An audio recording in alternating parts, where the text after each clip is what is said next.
حبايبي السلام عليكم ورحمة الله وبركاته. ازيكم عاملين ايه؟ يا رب دايما تكونوا بخير وصحة وسعادة.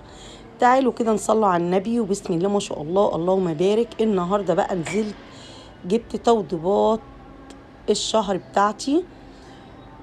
جبت كده زي ما انتوا شايفين 4 فرخات بلدي بسم الله ما شاء الله عليهم، وكمان جبت 2 كيلو ورك. تمام.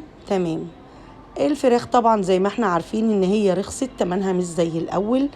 الفراخ البلدي جايباها النهاردة الكيلو ب100، والوراك جايباها ب90. وكمان جبت صدور وجبت سمان. السمان طبعا يما عملته النوبة اللي فاتت عجب عيالي جدا، وهم اصلا بيحبوا السمان قوي.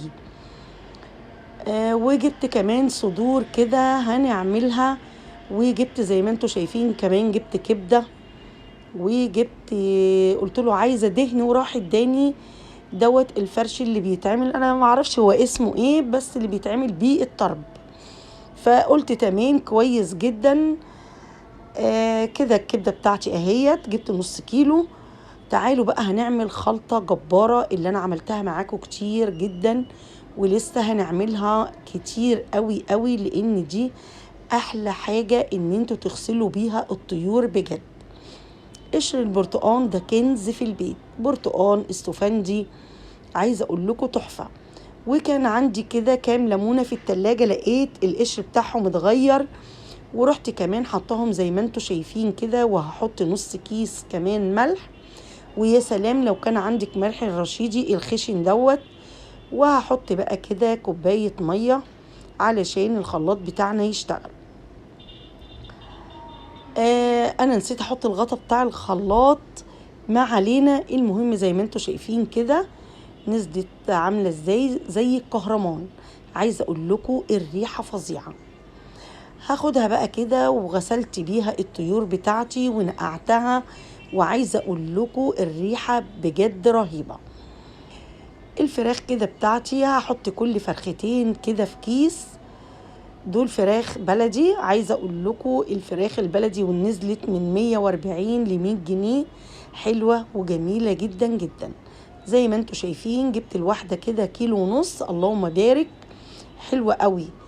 كمان الكبد بتاعتها والقوانص شلتها كده في كيس، وقلت هعملها برضو تبقى وجبه جنب مكرونه، جنب رز بسمتي، بطاطس محمره، هتبقى برضو وجبه كويسه جدا.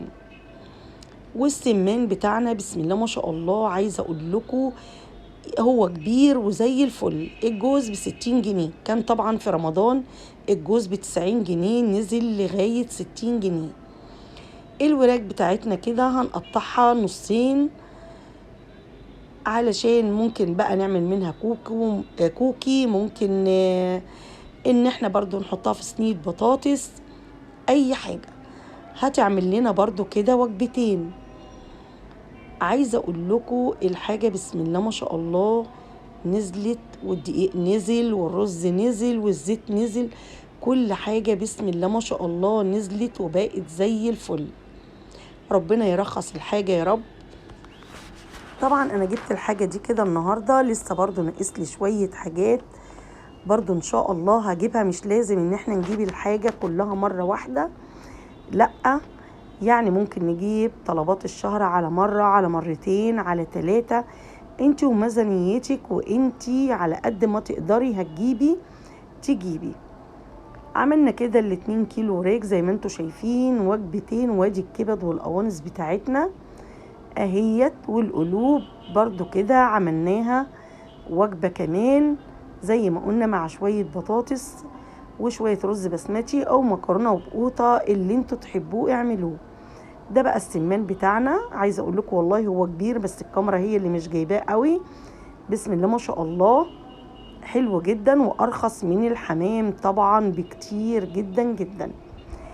ادي بقى كمان جبت كيلو صدور زي ما انتوا شايفين، هنقطع بقى منه كده شرايح رفيعه، وهنقطع منه شرايح كبيره. برضو الكيلو هيعمل لنا ان شاء الله برضو كده وجبتين. نوضب كده حنة، مش لازم ان احنا نكتر من الحاجة، يعني نعمل على قد الوجبة اللي احنا ممكن نتغدى بيها او نتعشى بيها، ونحمد ربنا وخلاص. مش لازم نعمل كميات كبيرة عشان نقول ان احنا ايه عملنا، لا بالعكس، كل ما نعمل الحاجة على القد كل ما ربنا بيبارك فيها وبتكفي وبتفيد ان شاء الله. طبعا زي ما انتوا شايفين دوت كيلو صدور انا عملته كده، ربنا يسهل. برضو هنزل بقى اجيب المفروم، وانزل اجيب كمان البانيه باذنك يا رب، واجيب برضو السجق، واجيب سوسيس برضو ان شاء الله. دي بقى المرة الجاية باذن الله. طبعا الحاجات دي بتريح معانا كتير جدا وما بتهدريش من الميزانية. انتي لو بتاخدي مصروف، وده كان كمان كيلو لحمة عندي في الفريزر طلعته برضو. بصوا بسم الله ما شاء الله، عملنا كتير جدا جدا النهاردة. لسه ما خدناش بقية مصاريف الشهر، لو خدناها وقلنا اما يدونا الباقي. فطبعا نزلت جبت زي ما انتوا شايفين حاجتي كده احسن بكتير جدا جدا، بدل ما الفلوس تروح مني مش هعرف اجيب اي حاجة. يا ما يدوني الجزء التاني انزل بقى اجيب بقية الحاجة ان شاء الله. دي بقى الخلطة بتاعتنا الجبارة، عايزة اقول لكم فظيعة. اعملوا اغسلوا منها البوتاجاز، امسحوا منها الرخام، حطوا على صابون المواعين في مية المسيح، تحفة. اتمنى يكون النهاردة الفيديو بتاعي استفدتوا منه لو بجزء بسيط. ولو عجبكم طبعا الفيديو حطوا كومنت جميل وحطوا لي لايك، ويا رب كده يكون الفيديو بتاعي خفيف عليكم واستفدتوا منه لو بشيء بسيط. والسلام عليكم ورحمة الله وبركاته.